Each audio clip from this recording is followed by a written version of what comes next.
In this class, let us see the second stanza of the poem, The Heart of the Tree. In this stanza, the poet is asking the same question. What does he plant who plants a tree? Why the poet is asking the same question again and again? Probably, the poet wants to highlight many other benefits of planting the tree. The innumerable benefits of planting the tree, he wants to give it to the people. He wants to throw a light on the benefits of planting a tree. The second line reads, he plants cool shade and tender rain. So what does he plant? He is planting, in fact, cool shade for the future generation. He is planting not a merely tree, it's a cool shade. He is planting tender rain. That means he is planting a tree which in the future will cause tender rain. Lot of rain to happen in this particular world. So he is not merely planting a tree, he is planting in fact a cool shade and a tender rain. And the next line says, and seed and bud of the days to be. Seed and bud. What is this seed? These are symbolic. Seed, from seed we know what is coming. The tree is coming. The tree is hidden in the seed. So the future trees are coming from the seed. And the bud, what is this bud? The future flowers are hidden in the bud. The poet says planting a tree is actually planting a seed and bud for the future days. We know from the bud the future flower comes, from the seed the future tree comes. So by planting a tree, he is actually planting seed for the future generation, bud for the future generation or future days, in fact. And years that fade and flush again, years will come and go. Alliteration here.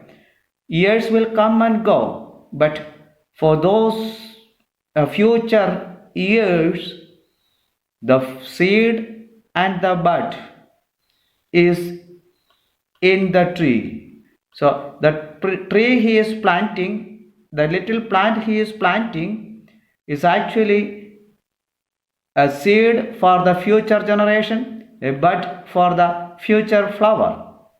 And then poet goes on to explain this planting of the tree is actually bringing glory to the plain. Glory to the plain. Plain land, there is nothing. But when trees are coming to that plain land, it gives beauty.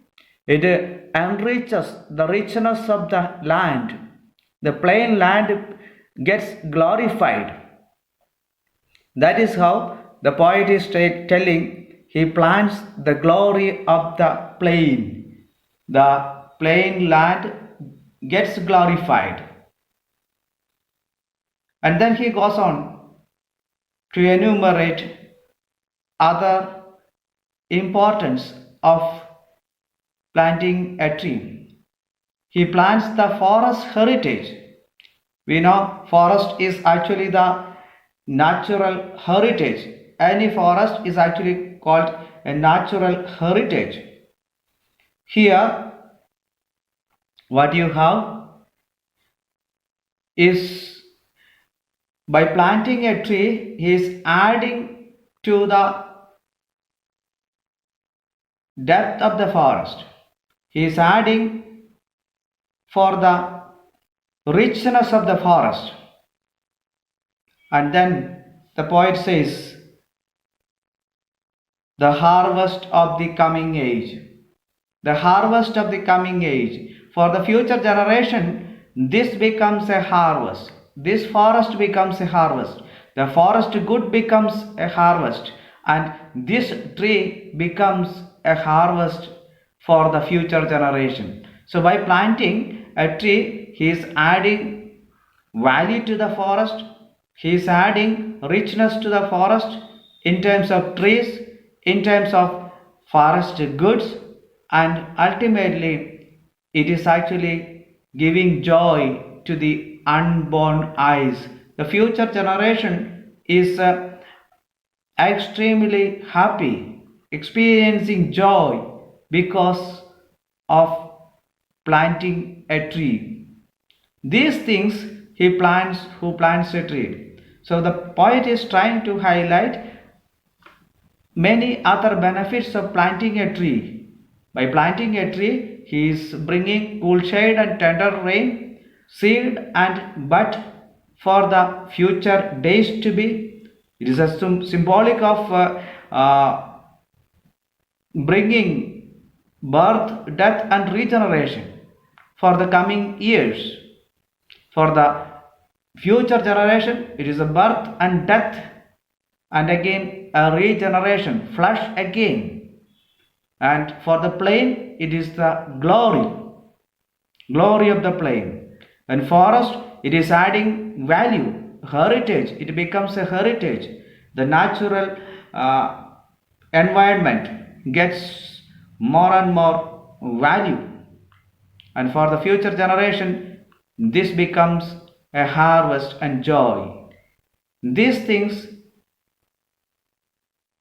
he plants who plants a tree. So the poet is trying to emphasize many other aspects of planting a tree in the stanza 2. Dear students, in the next video we shall see stanza 3. Stay safe, learn happily.